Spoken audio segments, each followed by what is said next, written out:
بسم اللہ الرحمن الرحیم۔ میلاد النبی صلی اللہ علیہ وآلہ وسلم۔ مصنف شیخ الاسلام ڈاکٹر محمد طاہر القادری۔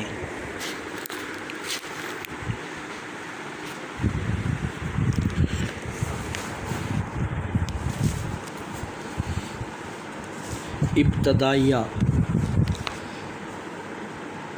جشن عید میلاد النبی صلی اللہ علیہ وآلہ وسلم حضور نبی اکرم صلی اللہ علیہ وآلہ وسلم کی ولادت بسعادت کی تاریخی خوشی میں مسرت و شادمانی کا اظہار ہے، اور یہ ایسا مبارک عمل ہے جس سے ابو لہب جیسے کافر کو بھی فائدہ پہنچتا ہے۔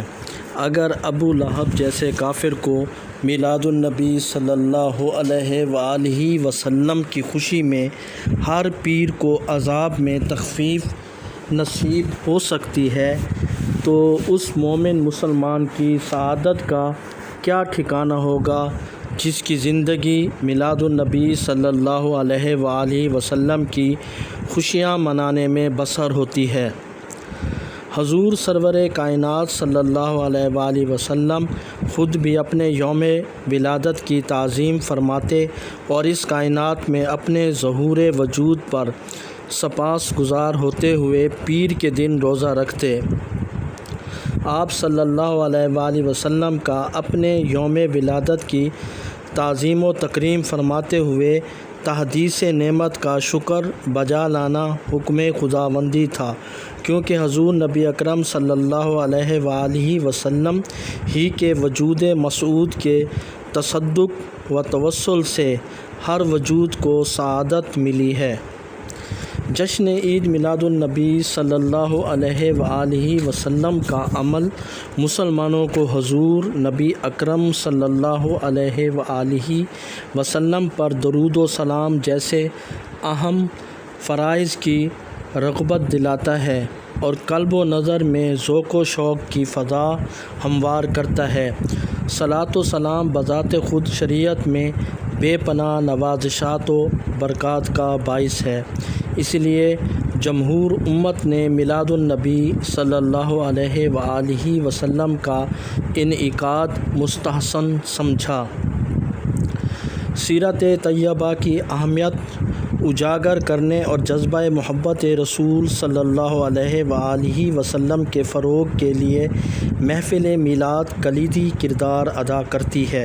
اس لیے جشن عید میلاد النبی صلی اللہ علیہ وآلہ وسلم میں فضائل، شمائل، خصائل اور معجزات سید المرسلین صلی اللہ علیہ وآلہ وسلم کا تذکرہ اور اسوہ حسنہ کا بیان ہوتا ہے۔ جشن عید میلاد النبی صلی اللہ علیہ وآلہ وسلم کا ایک اہم مقصد محبت و قرب رسول اللہ صلی اللہ علیہ وآلہ وسلم کا حصول و فروغ اور آپ صلی اللہ علیہ وآلہ وسلم کی ذات گرامی سے مسلمانوں کے تعلق کا احیاء ہے، اور یہ احیاء منشاء شریعت ہے۔ حضور نبی اکرم صلی اللہ علیہ وآلہ وسلم کے فضائل و کمالات کی معرفت ایمان باللہ اور ایمان بالرسالت میں اضافے کا محرک بنتی ہے۔ آپ صلی اللہ علیہ وآلہ وسلم کی تعظیم و توقیر ایمان کا پہلا بنیادی تقاضا ہے، اور میلاد مصطفیٰ صلی اللہ علیہ وآلہ وسلم کے سلسلہ میں مسرت و شادمانی کا اظہار کرنا، محافل ذکر و نعت کا انعقاد کرنا اور کھانے کا اہتمام کرنا اللہ تعالیٰ کے حضور شکر گزاری کے سب سے نمایاں مظاہر میں سے ہے۔ اللہ تعالیٰ نے حضور نبی اکرم صلی اللہ علیہ وآلہ وسلم کو ہمارے لیے مبعوث فرما کر ہمیں اپنے بے پایاں احسانات و عنایات اور نوازشات کا مستحق ٹھہرایا ہے، اس لیے اللہ تعالیٰ نے اس احسان عظیم کو جتلایا ہے۔ جس طرح ماہ رمضان المبارک کو اللہ رب العزت نے قرآن حکیم کی عظمت و شان کے طفیل دیگر تمام مہینوں پر امتیاز عطا فرمایا ہے، اسی طرح ماہ ربیع الاول کے امتیاز اور انفرادیت کی وجہ بھی اس میں صاحب قرآن کی تشریف آوری ہے۔ یہ ماہ مبارک حضور نبی اکرم صلی اللہ علیہ وآلہ وسلم کی ولادت باسعادت کے صدقے جملہ مہینوں پر نمایاں فضیلت اور امتیاز کا حامل ہے۔ شب میلاد رسول صلی اللہ علیہ وآلہ وسلم لیلۃ القدر سے بھی افضل ہے۔ لیلۃ القدر میں نزول قرآن ہوا تو شب میلاد میں صاحب قرآن کی آمد ہوئی۔ لیلۃ القدر کی فضیلت اس لیے ہے کہ وہ نزول قرآن اور نزول ملائکہ کی رات ہے، اور نزول قرآن قلب مصطفیٰ صلی اللہ علیہ وآلہ وسلم پر ہوا۔ اگر حضور نبی اکرم صلی اللہ علیہ وآلہ وسلم نہ ہوتے تو نہ قرآن ہوتا، نہ شب قدر ہوتی، نہ کوئی اور رات ہوتی۔ یہ ساری فضیلتیں اور عظمتیں میلاد مصطفیٰ صلی اللہ علیہ وآلہ وسلم کا صدقہ ہیں۔ پس شب میلاد النبی صلی اللہ علیہ وآلہ وسلم شب قدر سے بھی افضل ہے۔ اس کائنات انسانی پر اللہ رب العزت نے بے حد و حساب احسانات و انعامات فرمائے، انسان پر بے پایاں نوازشات اور مہربانیاں کیں، اور یہ سلسلہ ابدالآباد تک جاری و ساری رہے گا۔ ذات باری تعالیٰ نے ہمیں لا تعداد نعمتوں سے نوازا، جن میں سے ہر نعمت دوسری سے بڑھ کر ہے، لیکن اس نے کبھی کسی نعمت پر احسان نہیں جتلایا۔ اللہ تعالیٰ نے ہمیں لذت و توانائی سے بھرپور طرح طرح کے کھانے عطا کیے، مگر اس کا کوئی احسان نہیں جتلایا۔ پینے کے لیے خوش ذائقہ مختلف مشروبات دیے، دن رات کا ایک ایسا نظام اوقات دیا جو سکون و آرام فراہم کرنے کے ساتھ ساتھ ہماری ضروریات زندگی کی کفالت کرتا ہے۔ سمندروں، پہاڑوں اور خلائے بسیط کو ہمارے لیے مسخر کر دیا، ہمیں اشرف المخلوقات بنایا اور ہمارے سر پر بزرگی و عظمت کا تاج رکھا۔ والدین، بہن بھائی اور اولاد جیسی نعمتوں کی ارزانی فرمائی۔ عالم انفس و آفاق کو اپنی ایسی عطاؤں اور نوازشوں سے فیض یاب کیا کہ ہم ان کا ادراک کرنے سے بھی قاصر ہیں، لیکن ان سب کے باوجود اس نے بطور خاص ایک نعمت کا بھی احسان نہیں جتلایا کہ وہ رب العالمین ہونے کے اعتبار سے بلا تمیز مومن و کافر سب پر یکساں شفیق ہے، اور اس کا دامن عاطفت ہر ایک کو اپنے سایہ رحمت میں رکھے ہوئے ہے۔ لیکن ایک نعمت ایسی تھی کہ خدائے بزرگ و برتر نے جب اسے اپنے حریم کبریائی سے نوع انسانی کی طرف بھیجا تو پوری کائنات نعمت میں صرف اس پر اپنا احسان جتلایا، اور اس کا اظہار بھی عام پیرائی میں نہیں کیا، بلکہ اہل ایمان کو اس کا احساس دلایا۔ مومنین سے روئے خطاب کر کے ارشاد فرمایا۔ سورہ آل عمران آیت 164 ترجمہ: بے شک اللہ تعالیٰ نے مسلمانوں پر بڑا احسان فرمایا کہ انہی میں سے عظمت والا رسول صلی اللہ علیہ وآلہ وسلم بھیجا۔ اسلام میں اللہ سبحانہ تعالیٰ کی نعمتیں اور اس کے فضل و کرم پر شکر بجا لانا تقاضائے عبودیت و بندگی ہے، لیکن قرآن نے ایک مقام پر اس کی جو حکمت بیان فرمائی ہے وہ خاص معنی خیز ہے۔ ارشاد فرمایا: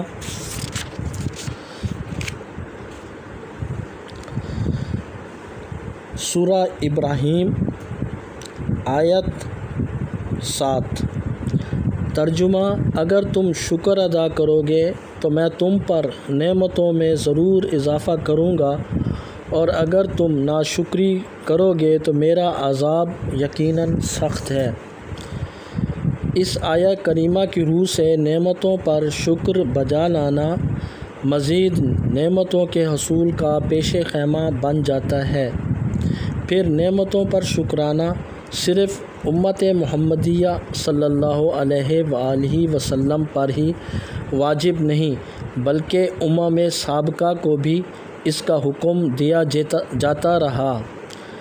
سورۃ البقرہ کی آیت نمبر 47 میں بنی اسرائیل کو وہ نعمت یاد دلائی گئی جس کی بدولت انہیں عالم پر فضیلت حاصل ہو گئی۔ پھر اس قوم کو فرعونی دور میں ان پر ٹوٹنے والے ہولناک عذاب کی طرف متوجہ کیا گیا، جس سے رہائی ان کے لیے ایک عظیم نعمت کی صورت میں سامنے آئی۔ اس کے بعد فرمایا ترجمہ: اور اے آل یعقوب، اپنی قومی تاریخ کا وہ واقعہ بھی یاد کرو جب ہم نے تمہیں قوم فرعون سے نجات بخشی جو تمہیں انتہائی سخت عذاب دیتے تھے۔ سورۃ البقرہ آیت 49۔ اس قرآنی ارشاد کی روشنی میں غلامی اور محکومی کی زندگی سے آزادی بہت بڑی نعمت ہے جس پر شکر بجا لانا آنے والی نسلوں پر واجب ہے۔ اس سے استدلال کرتے ہوئے ہم پر یہ ذمہ داری عائد ہوتی ہے کہ قومی آزادی کو اللہ تعالیٰ کی طرف سے عطا کی ہوئی نعمت غیر مترقبہ سمجھیں اور اس پر شکرانہ ادا کریں۔ مذکورہ بالا آیت کریمہ سے اس امر پر شاہد ہے کہ نعمت کے شکرانے کے طور پر باقاعدگی کے ساتھ بالاہتمام خوشی اور مسرت کا اظہار اس لیے بھی ضروری ہے کہ آئندہ نسلوں کو اس نعمت کی قدر و قیمت اور اہمیت سے آگاہی ہوتی رہے۔ یوں تو انسان سارا سال نعمت الہی پر خدا کی ذات کریمہ کا شکر ادا کرتا رہتا ہے، لیکن جب گردش ایام سے وہ دن دوبارہ آتا ہے جس میں من حیث القوم اس پر اللہ تعالیٰ کا کرم ہوا اور مذکورہ نعمت اس کے شریک حال ہوئی، تو خوشی کی کیفیات خود بخود جشن کی صورت اختیار کر لیتی ہیں۔ قرآن مجید میں جا بجا اس کا تذکرہ ہے کہ جب بنی اسرائیل کو فرعونی ظلم و ستم اور اس کی چیرہ دستیوں سے آزادی ملی اور وہ نیل کی طوفانی موجوں سے محفوظ ہو کر وادی سینا میں پہنچے تو وہاں ان کا سامنا شدید گرمی اور تیز چلچلاتی دھوپ سے ہوا، تو ان پر بادلوں کا سائبان کھڑا کر دیا گیا۔ یہ ایک ایسی نعمت تھی جس کا ذکر اس آیہ کریمہ میں کیا گیا ہے۔ ترجمہ: اور یاد کرو جب تم فرعون کے غرق ہونے کے بعد شام کو روانہ ہوئے اور وادی طے میں سرگرداں پھر رہے تھے، تو ہم نے تم پر بادل کا سایہ کیے رکھا اور ہم نے تم پر من و سلویٰ اتارا۔ سورۃ البقرہ آیت نمبر 57۔ قرآن مجید نے دیگر مقامات پر خاص نعمتوں کا ذکر کر کے ان ایام کے حوالے سے انہیں یاد رکھنے کا حکم دیا ہے۔ پھر نعمتوں پر خوشی و مسرت کا اظہار کرنا سنت انبیاء علیہم السلام بھی ہے۔ حضرت عیسیٰ علیہ السلام نے جب اپنی قوم کے لیے نعمت مائدہ طلب کی تو اپنے رب کے حضور یوں عرض گزار ہوئے۔ ترجمہ: اے ہمارے رب، ہم پر آسمان سے خوان نازل فرما کہ اس کے اترنے کا دن ہمارے لیے عید ہو جائے اور ہمارے اگلوں کے لیے بھی اور ہمارے پچھلوں کے لیے بھی، اور وہ خوان تیری طرف سے تیری قدرت کاملہ کی نشانی ہو۔ سورۃ الضحیٰ آیت نمبر 11۔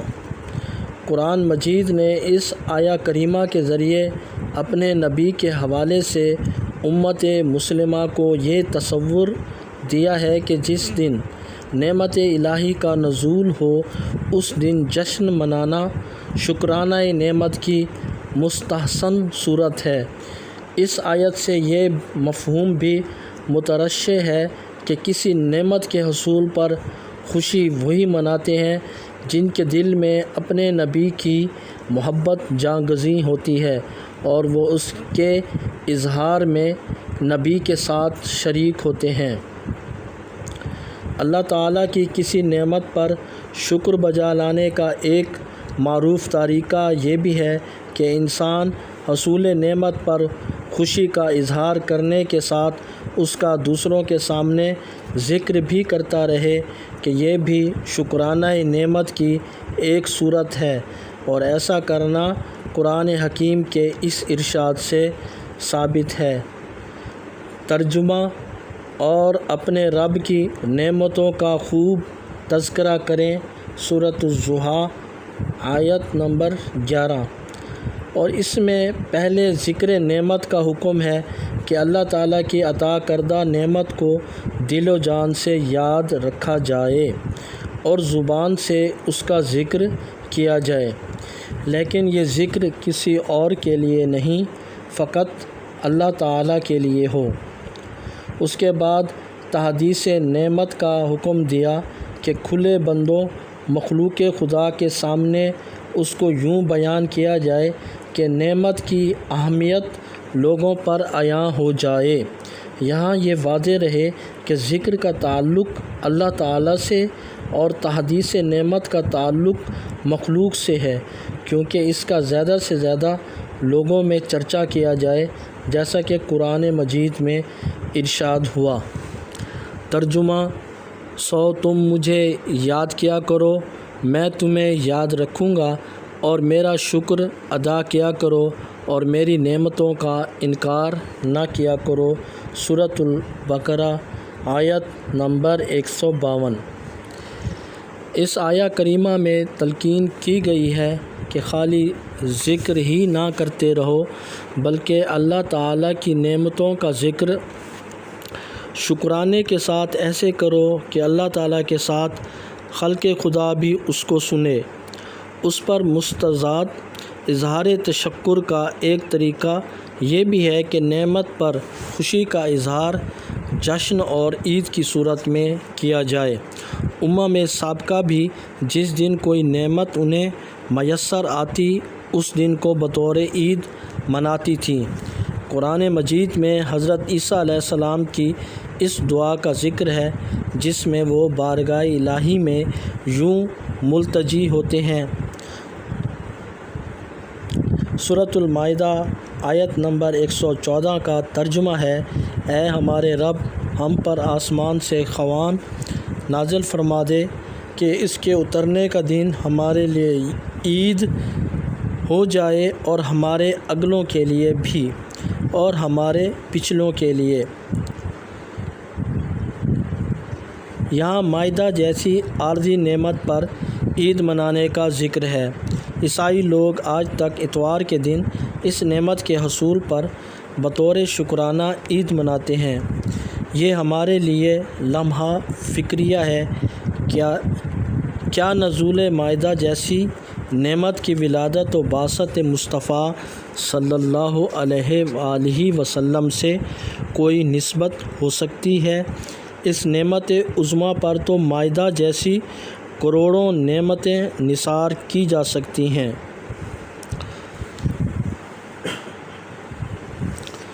صحیح بخاری میں حضرت عمر رضی اللہ عنہ کی یہ روایت ہے کہ جب ایک یہودی نے ان سے پوچھا کہ کیا آپ جس دن آیت الیوم اکملت لکم دینکم نازل ہوئی اس دن کو بطور عید مناتے ہو؟ اگر ہماری تورات میں ایسی آیت اترتی تو ہم اسے ضرور یوم عید بنا لیتے۔ اس کے جواب میں حضرت عمر رضی اللہ عنہ نے فرمایا کہ ہم اس دن اور جگہ کو جہاں یہ آیت اتری تھی خوب پہچانتے ہیں۔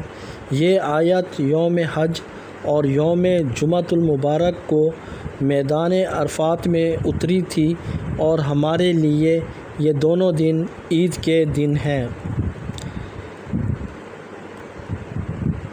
صحیح بخاری کتاب الایمان، باب زیادت الایمان و نقصانہ۔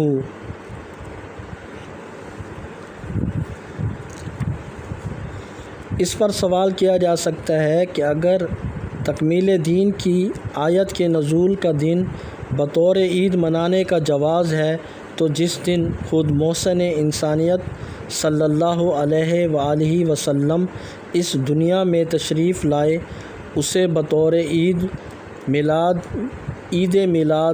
کیوں نہیں منایا جا سکتا؟ یہی سوال فضیلت یوم جمعہ کے باب میں ارباب فکر و نظر کو غور کرنے کی دعوت دیتا ہے۔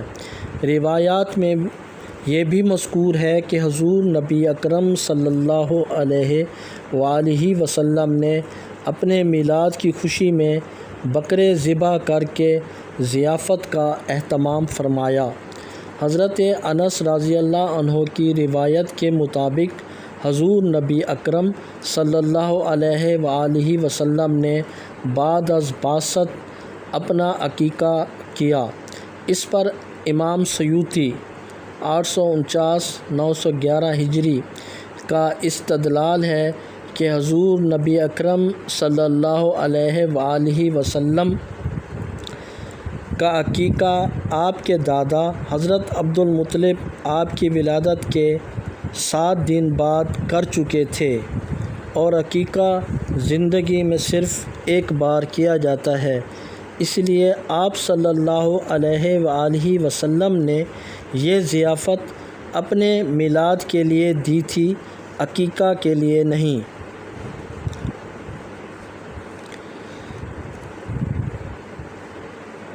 صحیح مسلم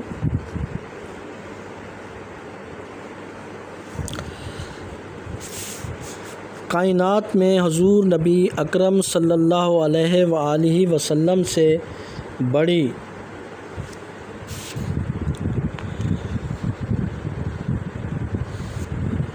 نعمت الہیہ کا تصور بھی محال ہے، اور اس پر جو غیر معمولی خوشی اور سرور و انبساط کا اظہار کیا گیا اس کا کچھ اندازہ کتب سیر و تاریخ کے مطالعہ سے ہوتا ہے۔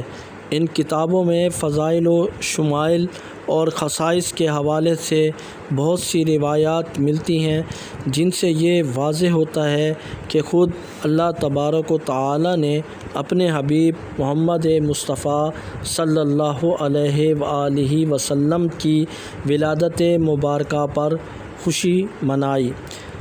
روایات شاہد ہیں کہ ولادت مصطفیٰ صلی اللہ علیہ وآلہ وسلم کا پورا سال نادر الوقوع مظاہر اور محیر العقول واقعات کا سال تھا۔ اس میں اللہ تعالیٰ کی خصوصی رحمتوں کا نزول جاری رہا، یہاں تک کہ وہ سعید ساعتیں جن کا صدیوں سے انتظار تھا، گردش ماہ و سال کی کروٹیں بدلتے بدلتے اس لمحہ منتظر میں سمٹ آئیں جس میں خالق کائنات کے بہترین شاہکار کو منصہ شہود پر بالآخر اپنے سرمدی حسن و جمال کے ساتھ جلوہ گر ہونا تھا۔ اللہ تعالیٰ نے اپنے حبیب صلی اللہ علیہ وآلہ وسلم کی دنیا میں آمد کے موقع پر اس قدر چراغاں کیا کہ شرق تا غرب سارے آفاق روشن ہو گئے۔ حضرت عثمان بن ابی العاص رضی اللہ عنہ روایت کرتے ہیں کہ ان کی والدہ نے ان سے بیان کیا،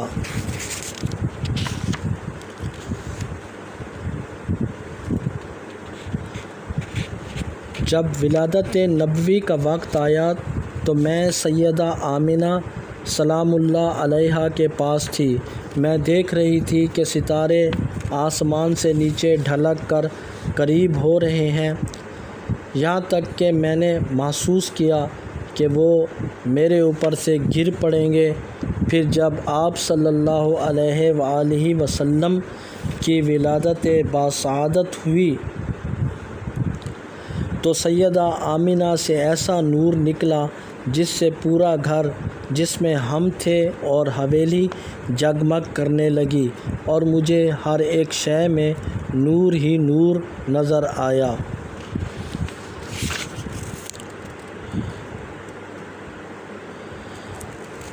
شیبانی، طبرانی،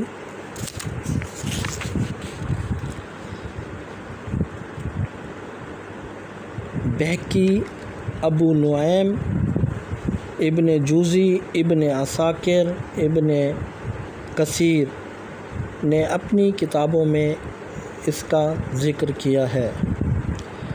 حضرت ابو امامہ رضی اللہ عنہ بیان کرتے ہیں کہ انہوں نے بارگاہ رسالت مآب صلی اللہ علیہ وآلہ وسلم میں عرض کیا، یا رسول اللہ صلی اللہ علیہ وآلہ وسلم، آپ کی نبوت مبارکہ کی شروعات کیسے ہوئی؟ حضور نبی اکرم صلی اللہ علیہ وآلہ وسلم نے فرمایا،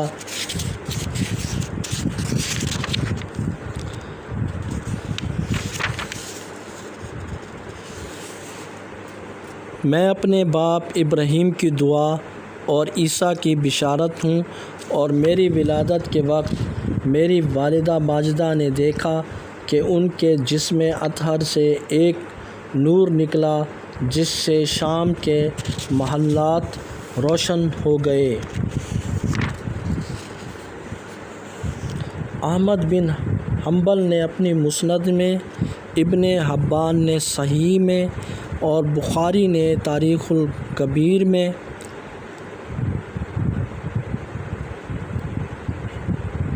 ابن ابی اسامہ نے اپنی مسند میں، رویانی نے اپنی مسند میں، ابن الجعد طیالسی نے اپنی مسند میں، طبرانی نے معجم الکبیر میں، ابو نعیم نے حلیۃ الاولیاء و طبقات الاصفیاء میں اس کا ذکر کیا ہے۔ حضرت آمنہ اپنے عظیم نونہال کے واقعات ولادت بیان کرتے ہوئے فرماتی ہیں، جب سرور کائنات صلی اللہ علیہ وآلہ وسلم کا ظہور ہوا تو ساتھ ہی ایسا نور نکلا جس سے شرق تا غرب سب آفاق روشن ہو گئے۔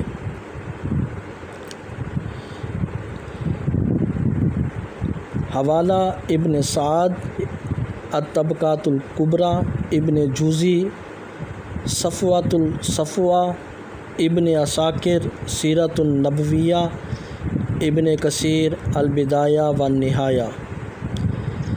ایک روایت میں سیدہ آمنہ رضی اللہ عنہا سے مروی ہے کہ وقت ولادت ان سے ایسا نور خارج ہوا جس کی ضو پاشیوں سے ان کی نگاہوں پر شام میں بصرہ کے محلات اور بازار روشن ہو گئے، یہاں تک کہ انہوں نے بصرہ میں چلنے والے اونٹوں کی گردنیں بھی دیکھ لیں۔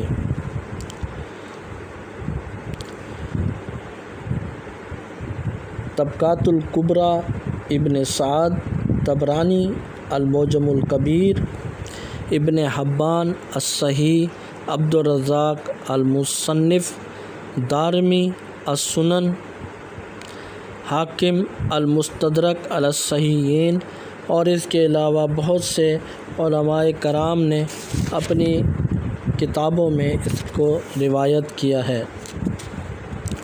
احادیث میں یوم عاشوراء کے حوالے سے جشن میلاد کو عید مسرت کے طور پر منانے پر محدثین نے استدلال کیا ہے۔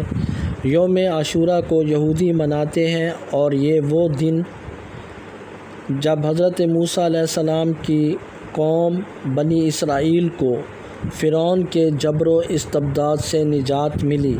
اس طرح یہ دن ان کے لیے یوم فتح اور آزادی کا دن ہے، جس میں وہ بطور شکرانہ روزہ رکھتے ہیں اور خوشی مناتے ہیں۔ ہجرت کے بعد جب حضور صلی اللہ علیہ وآلہ وسلم نے یہود مدینہ کا یہ عمل دیکھا تو فرمایا کہ موسیٰ پر میرا حق نبی ہونے کے ناطے ان سے زیادہ ہے۔ چنانچہ آپ صلی اللہ علیہ وآلہ وسلم نے عاشوراء کے دن اظہار تشکر کے طور پر خود بھی روزہ رکھا اور اپنے صحابہ کرام کو بھی روزہ رکھنے کا حکم فرمایا۔ اس پر بہت سی روایات ہیں جس سے یہ استدلال کیا جاتا ہے کہ اگر یہود اپنے پیغمبر کی فتح اور اپنی آزادی کا دن جشن عید کے طور پر منا سکتے ہیں تو ہم مسلمانوں کو بدرجہ اولیٰ اس کا حق پہنچتا ہے کہ ہم حضور نبی رحمت صلی اللہ علیہ وآلہ وسلم کی ولادت کا جشن مثالی جوش و خروش سے منائیں، اور جو اللہ کا فضل اور رحمت بن کر پوری نسل انسانیت کو ہر قسم کے مظالم اور ناانصافیوں سے نجات دلانے کے لیے اس دنیا میں تشریف لائیں۔ سورۃ الاعراف آیت نمبر 157 کا ترجمہ اور ان سے ان کے بارے گراں اور طوق جو ان پر نافرمانیوں کے باعث مسلط تھے ساکت فرماتے اور انہیں نعمت آزادی سے بہرہ یاب کرتے ہیں۔ آخری بات یہ ہے کہ اس کائنات ارضی میں ایک مومن کے لیے سب سے بڑی خوشی اس کے سوا اور کیا ہو سکتی ہے کہ جب حضور نبی اکرم صلی اللہ علیہ وآلہ وسلم کا ماہ ولادت آئے تو اسے یوں محسوس ہونے لگے کہ کائنات کی ساری خوشیاں ہیچ ہیں اور اس کے لیے میلاد مصطفیٰ صلی اللہ علیہ وآلہ وسلم کی خوشی ہی حقیقی خوشی ہے۔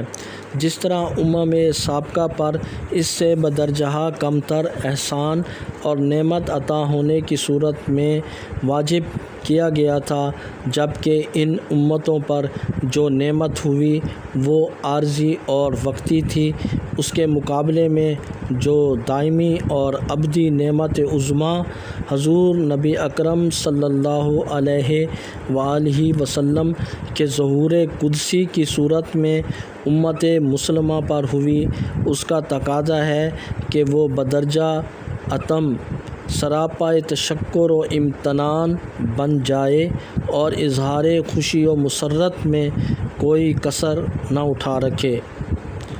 قرآن مجید نے بڑے بلیغ انداز سے جملہ نوع انسانی کو اس نعمت اور فضل و رحمت کو یاد رکھنے کا حکم دیا ہے جو محسن انسانیت پیغمبر رحمت حضور نبی اکرم صلی اللہ علیہ وآلہ وسلم کی صورت میں انہیں عطا ہوئی، اور جس نے اندھیروں کو چاک کر دیا جو صدیوں سے شب تاریک کی طرح ان پر مسلط تھے، اور نفرت و بغض کی وہ دیواریں گرا دیں جو انہیں قبیلوں اور گروہوں میں منقسم کیے ہوئے تھیں۔ ارشاد باری تعالیٰ ہے، سورہ آل عمران آیت نمبر 103 ترجمہ، اور اپنے اوپر کی گئی اللہ کی اس نعمت کو یاد کرو کہ جب تم ایک دوسرے کے دشمن تھے تو اس نے تمہارے دلوں میں الفت پیدا کر دی اور تم اس کی نعمت کے باعث آپس میں بھائی بھائی ہو گئے۔ ان ٹوٹے ہوئے دلوں کو پھر سے جوڑنا اور گروہوں میں بٹی ہوئی انسانیت کو رشتہ اخوت و محبت میں پرو دینا اتنا بڑا واقعہ ہے جس کی کوئی نظیر تاریخ عالم پیش کرنے سے قاصر ہے، لہٰذا میلاد مصطفیٰ صلی اللہ علیہ وآلہ وسلم پر خوشی منانا اور شکر الہی بجا لانا امت مسلمہ پر سب خوشیوں سے بڑھ کر واجب کا درجہ رکھتا ہے۔